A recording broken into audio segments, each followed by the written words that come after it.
They were crossing the western edge of the playa when Glanton halted. He turned and placed one hand on the wooden cantle and looked toward the sun, where it sat new risen above the bald and fly-specked mountains to the east. The floor of the playa lay smooth and unbroken by any track, and the mountains in their blue islands stood footless in the void like floating temples. Suddenly Bathcat and one of the Delawares turned their horses and quirted them, and called out, and the company turned and milled and began to line out down the lake bed toward the thin line of scrub that marked the shore. Men were leaping from their horses and hobbling them instantly with loops of rope ready-made.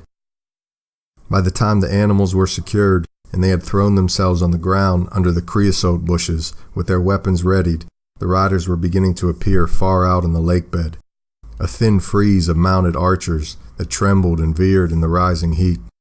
They crossed before the sun and vanished one by one and reappeared again, and they were black in the sun, and they rode out of that vanished sea like burnt phantoms, with the legs of the animals kicking up the spume that was not real, and they were lost in the sun and lost in the lake, and they shimmered and slurred together and separated again, and they augmented by planes in lurid avatars and began to coalesce, and there began to appear above them in the dawn-broached sky a hellish likeness of their ranks, riding huge and inverted, and the horses' legs incredibly elongate, trampling down the high thin cirrus, and the howling anti-warriors pendant from their mounts, immense and chimeric, and the high wild cries carrying that flat and barren pan, like the cries of souls broke through some mistweave in the weft of things into the world below. The kid was lying on his belly, holding the big Walker revolver in both hands, and letting off the shots slowly and with care, as if he'd done it all before in a dream. The dead man lay in a sandy wash. He was naked save for skin boots and a pair of wide Mexican drawers. The boots had pointed toes like buskins, and they had parfleche soles and high tops that were rolled down about the knees and tied. The sand in the wash was dark with blood. They stood there in the windless heat at the edge of the dry lake, and Glanton pushed him over with his boot. The painted face came up. Sand stuck to the eyeball. Sand stuck to the rancid grease with which he'd smeared his torso. You could see the hole where the ball from Toadvine's rifle had gone in above the lower rib. The man's hair was long and black and dull with dust, and a few lice scuttled. There were slashes of white paint on the cheeks, and there were chevrons of paint above the nose, and figures in dark red paint under the eyes and on the chin. He was old, and he bore a healed lance wound just above the hip bone, and an old saber wound across the left cheek that ran to the corner of his eye. These wounds were decorated their length with tattooed images, perhaps obscure with age, but without reference in the known desert about. The judge knelt with his knife and cut the strap of the tiger-skin war bag the man carried and emptied it in the sand. It held an eye shade made from a raven's wing, a rosary of fruit seeds, a few gunflints, a handful of lead balls. It held also a calculus or madstone from the inward parts of some beast, and this the judge examined and pocketed. The other effects he spread with the palm of his hand as if there were something to be read there. Then he ripped open the man's drawers with his knife. Tied alongside the dark genitals was a small skin bag, and this the judge cut away and also secured in the pocket of his vest. Lastly, he seized the dark locks and swept them up from the sand and cut away the scalp. Then they rose and returned, leaving him to scrutinize with his drying eyes the calamitous advance of the sun. They rode all day upon a pale gastine, sparsely grown with saltbush and panic grass. In the evening, they entrained upon a hollow ground that rang so roundly under the horses' hooves that they stepped and sidled and rolled their eyes like circus animals, and that night as they lay in that ground, all heard, the dull boom of rock falling somewhere far below them in the awful darkness inside the world. On the day that followed, they crossed a lake of gypsum so fine the ponies left no track upon it. The riders wore masks of bone black smeared about their eyes, and some had blacked the eyes of their horses. The sun reflected off the pan burned the undersides of their faces, and shadow of horse and rider alike were painted upon the fine white powder in purest indigo. Far out on the desert to the north, dust spouts rose wobbling and augured the earth, and some said that they'd heard of pilgrims borne aloft like dervishes in those mindless coils, to be dropped broken and bleeding upon the desert again, and there perhaps to watch the thing that had destroyed them lurch onward like some drunken djinn, and resolve itself once more into the elements from which it sprang. Out of that whirlwind no voice spoke, and the pilgrim lying in his broken bones may cry out, and in his anguish he may rage, but rage at what? And if the dried and blackened shell of him is found among the sands by travelers to come yet, who can discover the engine of his ruin?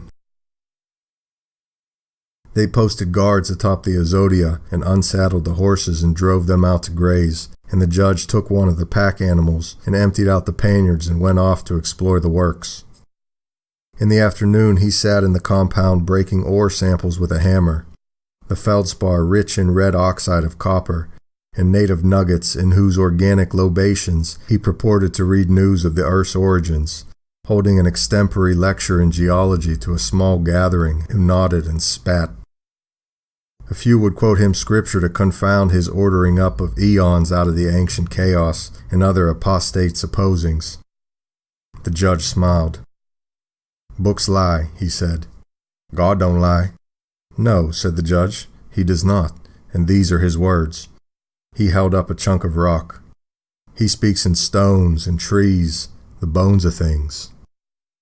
The squatters in their rags nodded among themselves and were soon reckoning him correct, this man of learning, in all his speculations, and this the judge encouraged until they were right proselytes of the new order, whereupon he laughed at them for fools. They rode that day through low hills barren save for the scrub evergreens. Everywhere in this high parkland deer leapt and scattered, and the hunters shot several from their saddles and gutted and packed them, and by evening they had acquired a retinue of half a dozen wolves of varying size and color that trotted behind them single file and watched over their own shoulders to see that each should follow in his place.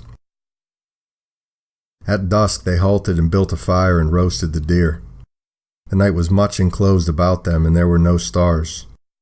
To the north they could see other fires that burned red and sullen along the invisible ridges. They ate and moved on, leaving the fire on the ground behind them, and as they rode up into the mountains this fire seemed to become altered of its location, now here, now there, drawing away or shifting unaccountably along the flank of their movement, like some ignis fatuus belated upon the road behind them, which all could see and of which none spoke. For this will to deceive that is in things luminous may manifest itself likewise in retrospect, and so by sleight of some fixed part of a journey already accomplished, may also post men to fraudulent destinies. As they rode that night upon the mesa, they saw come toward them, much like their own image, a party of riders pieced out of the darkness by the intermittent flare of the dry lightning to the north. Glanton halted and sat his horse, and the company halted behind him. The silent riders hove on. When they were 100 yards out, they too halted, and all sat in silent speculation at this encounter. "Who are you?" called Glanton. "Amigos, somos amigos." They were counting each other's number. "De donde viene?" called the strangers. "A donde va?" called the judge. They were ciboleros down from the north, their pack horses laden with dried meat. They were dressed in skins sewn with the ligaments of beasts, and they sat their animals in the way of men seldom off them. They carried lances, with which they hunted the wild buffalo on the plains, and these weapons were dressed with tassels of feathers and colored cloth, and some carried bows, and some carried old fusils with tasseled stoppers in their bores. The dried meat was packed in hides, and other than the few arms among them, they were innocent of civilized device as the raw savage of that land. They parleyed without dismounting, and the ciboleros lighted their small cigarillos and told that they were bound for the markets at Mesilla. The Americans might have traded for some of the meat, but they carried no tantamount goods, and the disposition to exchange was foreign to them. And so these parties divided upon that midnight plain, each passing back the way the other had come, pursuing as all travelers must, inversions without end upon other men's journeys.